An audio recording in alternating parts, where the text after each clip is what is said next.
how to use the VLOOKUP function in Microsoft Excel. Hello guys, welcome back to Wizard. Without further ado, let's dive into this one. So I'm going to be using the VLOOKUP function and I'll be placing it over here in this box or in this cell. So what you're going to do, just put your mouse over here. Okay, now I'm going to be using this table. Okay, table has products, product code, quality and price, and they are arranged in vertical way.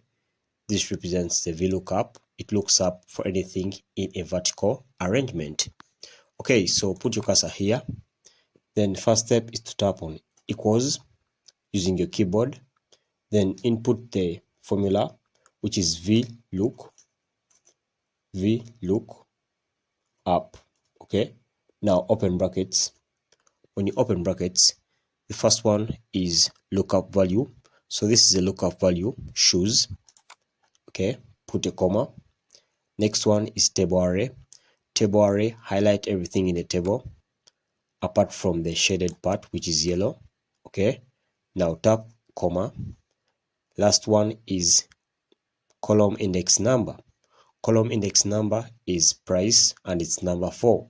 If you count 1, 2, 3, 4. So price is in the 4th column. So that's the column index number. So you put 4, then comma 0. Then you close brackets. So in the close brackets, tap enter on your keyboard. And when you tap enter, you've got the price of shoes. Of course, you can see the price of shoes is $23. And even in the table here, it's $23, price of shoes. So that's it, guys. Thanks for watching. Until next time, we shall meet.